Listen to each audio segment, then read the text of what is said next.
Hi, I'm Heinzer Santos. I'm Debbie Santos. I was diagnosed with a brain tumor. Seizure siya after 2 days. Back and forth na kami sa ICU. My name is Philip Peter Madlin. I was diagnosed with cancer, and so it hasn't affected me anyway in a professional sense at all, just in a personal home life sense. Sunny Vasquez, sabi ng wife ko, pa-check up.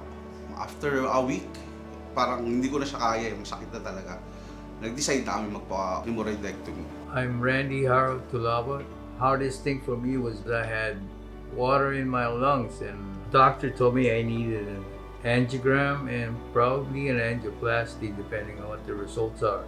Ako po si Risa de Castro Dreo. Anak ko po si Anika. Meron po siyang cleft palate. Nahirapan siya magsalita. May mga letters na hindi niya kayang bigkas. Mag-isa lang ako tumatagon sa kanila. Kaya, hindi ko talaga siya napa-operahan agad. My name is Aileen Habulan. I was diagnosed with diverticulitis. It really affects my family and my work. Erwin Fortero. Yung gallstone, nakitaan nila ako ng 0.2. Sa sobrang sakit, hindi na ako makahinga. Short breath lang, ang sakit na. I'm Mayan Baconawa. Yun yung na-confirm na pregnant ako with high-risk pregnancy, with APAS. Susan Tumada. Yeah, I'm June Tumada. Now, why is Mama walking like that? So it turned out, yung displacement ang nakita. And she has to be operated on immediately habang bata pa siya. I'm Marlene Talisi Cabuang. Variant cancers. Parang healthy lang talaga ako. Yung pala, kalat na raw yun sa ilalim. Nag-iisa na nga lang ako. Ang faith ko na kay God. Si Doc Gascon galing pang QC kumakain siya Father's Day And then he had to drop it and rush to Asian Hospital where I was being revived. Very reliable ang Asian Hospital. Dito wala kang takot Lahat ng kanto may security. May security. Pag Asian, parang panatagal loob ko na gagaling at gagaling kagad ako. Napakaganda po. Hindi po nila ipinaparamdam yung mga staff o yung kahit ng staff na hindi ka nila minamali.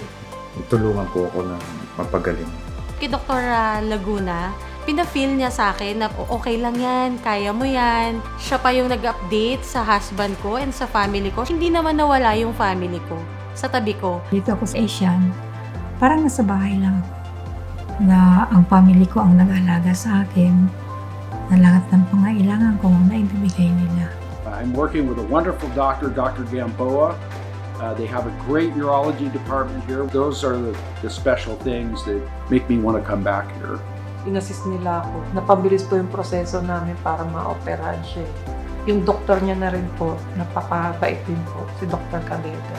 When you go to the restrooms around here, it's got what you need, paper towels, soap, toilet paper. So I was kind of like, oh, I like this.